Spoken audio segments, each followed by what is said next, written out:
তখন শেখ মুজিবর বলেছিল, এটা তোমরা ভুল করিতেছ, একটি পতাকা থাকা সত্ত্বে আরেকটি পতাকা উত্তোলন করিতেছ, তোমরা বিপদে পড়ে যাবা। 71 সালের 2রা মার্চে আসম আব্দুর রব ওনার নেতৃত্বে একটি পতাকা থাকা সত্ত্বে আরেকটি পতাকা উত্তোলন করা হয়। তখন শেখ মুজিবর বলেছিল, এটা তোমরা ভুল করিতেছ, একটি পতাকা থাকা সত্ত্বে আরেকটি পতাকা উত্তোলন করিতেছ, তোমরা বিপদে পড়ে যাবা। তারপর সিরাজুল আলম খানে এবং ওই আসম আব্দুর রব তারা যে 6 জন ছিল, এই 6 জন যুক্তি করে এর সাথে শেখ আব্দুর রাজ্জাক সাহেবও ছিলেন, তোফায়েল আহমদও ছিলেন। ওনারা সেই পতাকা মোহাম্মদপুরতে তৈরি করে এই ইউনিভার্সিটিতে প্রেরণ করলো। তারপর একটি ছোট্ট একটা কাঠি, এই কাঠির মাঝে বাজায়ে আসম আব্দুর রব উনি সেই পতাকা উত্তোলন করেন। 3রা মার্চে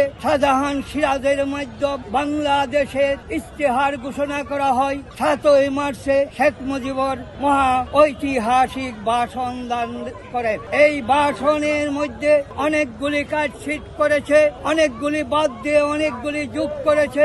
তাতে প্রতিবাদ করেছিল সিরাজুল আলম খান। লাল করে দেব। হাসিনা আমাদেরকে বলেছে পুলিশের মাধ্যমে আমাদেরকে গুলি করা, আমাদেরকে গুলি করে মারতে চেয়েছে তারা, তাহলে সে কেন মারতে চাইবে?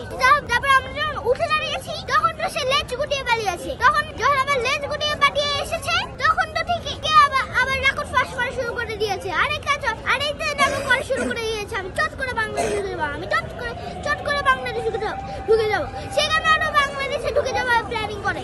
সে আবার রেকর্ড ফ্লাশ করে কেন যে আমি বাংলাদেশে এই স্থানটা নিয়ে যাচ্ছি, ওই স্থানটা নিয়ে যাচ্ছি, এই স্থানটা আমার দখলে, ওই স্থানটা আমার দখলে, আমাকে এই সম্পত্তি দাও, আমাকে ওই সম্পত্তি দাও। সে সারা বাংলাদেশ কেন চায়? সে বাংলাদেশ যার এত লোক কেন? সে এত কিছু চায় কেন? তাকে যত তাড়াতাড়ি সম্ভব তাকে বাংলাদেশে আনা হবে, তারপর তাকে ফাঁসি দেওয়া হবে। ওকে সামনে আমরা ছুটে মারবো, তার মুখে আমরা জুতা নিক্ষেপ করব। সে আমাদেরকে এত কষ্ট দিয়েছে, আমাদেরকে এত কিছু করেছে, তাহলে তার কি একটা উচিত শিক্ষা হবে দরকার না? এই জন্য তাকে ফাঁসি দেওয়া হবে। তাহলে সে যে বলে যে আমি এই সম্পত্তি চাই, তার কি কোনো ধার দরকার আছে? তার কি কোনো ধার দেওয়া লাগবে? ইসলামে ধার দেওয়া এবং ধার নেওয়া হারাম। তাহলে সে কেন এই ধারটা নিবে কেন? সে ওই ধারটা নিবে কেন? আমরা কেউ বাংলাদেশের কোনো ধার আমরা দিব না, বাংলাদেশে কোনো সম্পত্তি আমরা দিব না, তার কোনো কিছু ধার আমরা দিব না।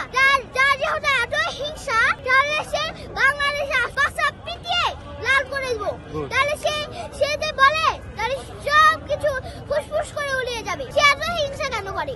আজকে আমি এখানে ইতিহাসের সাক্ষী হতে এসেছি।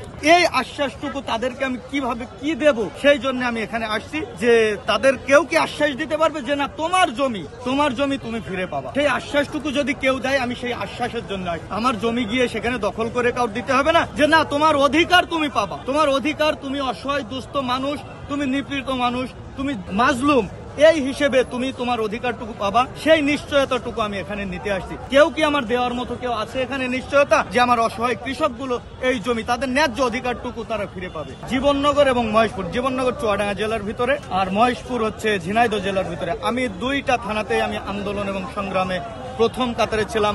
যখন দেখেছি আমার ভাইদের এবার নির্বিচারে গুলি চালাচ্ছে, আমার যে ছাত্র সংগঠন আছে, আমার যে মোটর শ্রমিক আছে, আমার যে কৃষক শ্রমিক আছে, তাদেরকে নিয়ে আমি রাস্তায় নেমে পড়েছি।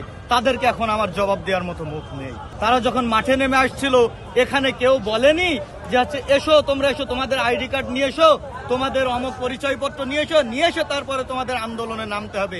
এখন যখন আমরা বিভিন্ন দাঁড়ে ঘুরছি, আমাদের পরিচয় নেই। আমার ইউনিয়নে, আমার এলাকায় এই বৈষম্য বিরোধী ছাত্র আন্দোলন হয়েছে, ছাত্রলীগের অনেক ছেলেপিলে তার ভিতরে সংযুক্ত আছে।